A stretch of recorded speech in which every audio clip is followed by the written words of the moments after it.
Hey, how we doing? My name is David. Welcome to my YouTube channel. Today, brought you guys in here because I want to talk about a video I came across. I want to talk about a video I came across where I ain't watched the whole video in terms of whatever the excerpt or snippet came from. I'm just saying what I'm saying. So I haven't watched the podcast. I didn't listen. I can only take the comments within the context of what I'm seeing. So I don't know the whole conversation, but you don't have to know all the ins and outs to be judgmental. So that's what I'm finna do. Pardon my attire, I'm jumping in here before I go to work. I swear, I wear this to work every day. I don't care. I don't want people to know how I'm coming. It's comfortable for me. I almost feel more comfortable in this than I do anything else. But yeah, like I said, it's comfortable for me. It's my work attire. I don't need you to know how I'm coming outside of that. And I don't like my coworkers, so I don't really care. Enough about what I'm wearing or not wearing or whatever the case may be. Let's get into this video. This young lady is saying that if you make less than $50,000 as a man, that you shouldn't be dating. Now, what I will say is the cost of living differs depending on where you at. I don't know that it's mentioned where she's from, but I don't think it matters depending on how you look at it. So let's just go ahead and get into it. I'm gonna let y'all hear what she said, and then I'm gonna give you my take on it. So if you're making $50,000, don't date. I'm just being for real. You're not ready to date. Again, I'm with you. When You're not ready to. You're not ready to date because courtship. Dang, she just hit us with the "you're not ready to date" because courtship costs. Walks in the park. Eventually, shorty is gonna need a sip of something. Hey, y'all better listen. Listen up. This bottle of water is $3 in Atlanta. Let's not play. So if you don't have any expendable cash, don't date. And whatever that looks like for you, you might only make $50,000, but you live in a shoe, and now you got expendable cash. Or get you a bottom of the barrel bitch that's gonna date you when you have no money. If she doesn't have the expectation, and I'm gonna tell you this right now, enjoy it while it lasts because eventually you're gonna want to run. Because she doesn't stretch you, she doesn't make you the man that you need to become. She allows you to be this stagnant dude in the same jeans for days. You know what I'm saying? It's very important to be able to have the funds for the fun. I agree. That's really crazy. Yeah, no. When you update, you gonna make updates. All right, so let me say again, that is just an excerpt of their total conversation, but I can't stress this enough. I agree wholeheartedly. I don't know what other point she may or may not have made. I don't know where this conversation spurred from. I don't know what made her feel like that, but I hope she feel like that every day because she's absolutely right. Now, what I did say at the beginning was that everybody's median is different, or the cost of living is different. Whatever I said it, and I'm standing on it. But yeah, the cost of living is different. So 50,000 in this region of the country may differ from 50,000 in that region of the country, and it is what it is. What I'm telling you is, if you understand the principle behind what she was trying to say and the idea, even in that little bit that you got, you're gonna understand she's right. Let's just say 50,000, depending on where you at. It's really hard to say number wise. All right, let's just use 50,000. We're gonna use that. If you making less than 50,000, if you're a young man and you went school and you furthering your education, by all means, that's where you're supposed to be at. That's the lane you're supposed to be in. This don't apply to you. But if you're a grown man who is not in school and you work a full-time job or whatever you do, however you get money, if it's less than 50K, based off what she's saying and the idea she having, she absolutely right. Bro, you're not going, again, you don't have the funds for the fun. So you're not going to be the best partner to be with. You're going to be the Mr. I ain't got it.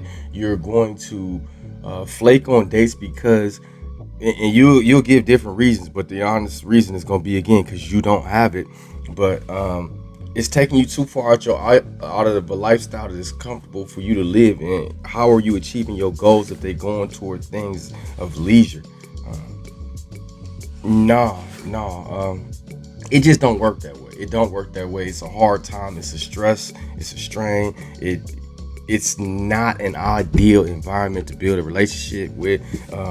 When I say it, I'm talking like a place of low security, man. I don't know how else to put it. Based off her numbers, I could date. I'm not gonna say where that number lies, but based off her numbers, I could date.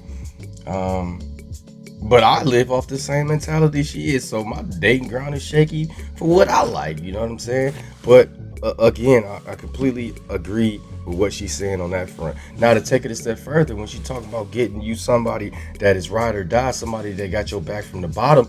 Oh yeah, that's the lane you're gonna have to be in if you decide to break this rule and still choose to date. That is, you need to be with somebody who wants to help you get to the next level and take that step up and uplift you and all of that and have your back and motivate you and keep you driven to get out of that below 50K range. But once you do, yet again, she was correct. Once you do, now your tastes have changed. I once posed a question to a buddy of mine. I say, man, you got this girl, you know what I'm saying, and you like her, but would you like her if the funds change? I always believe in this philosophy. All right, for me, I'm gonna be with you, and I'm gonna be married to you. My ideal wife is somebody that I would be with if I had $1 or $10 million. Here's why.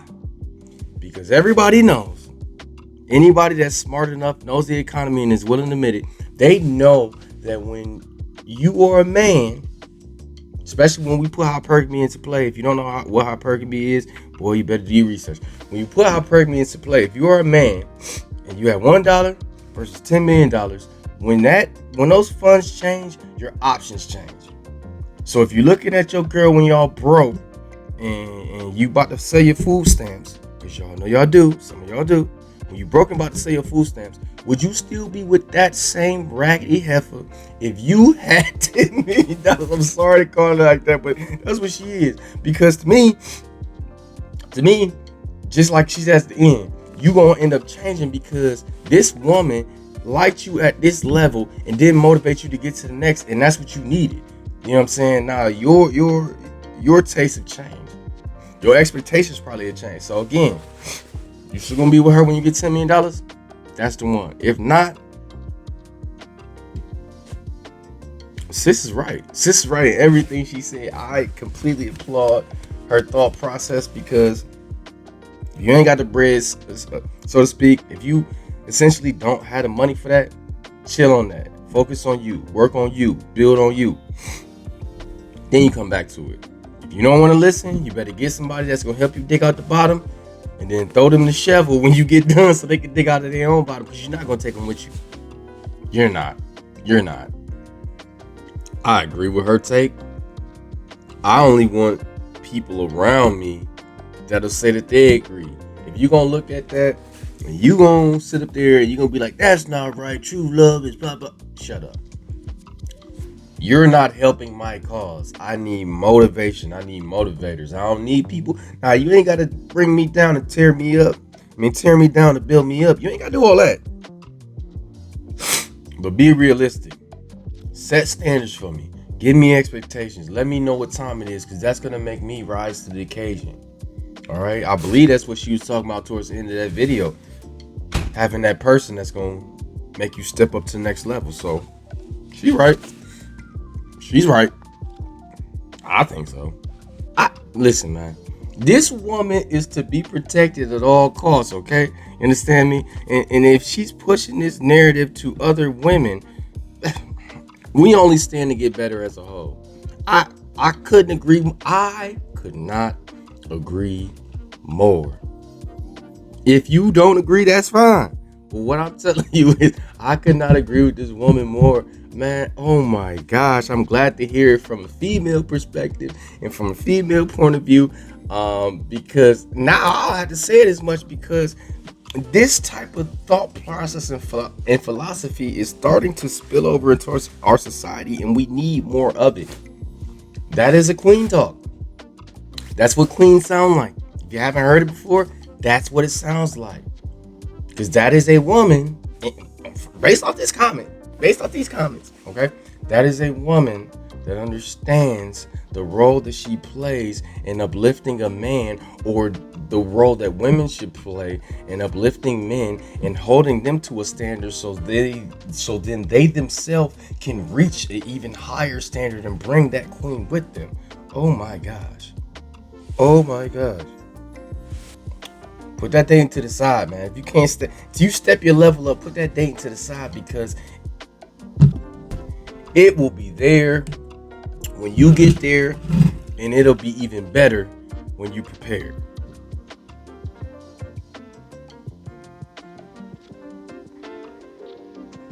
Women like this excite me.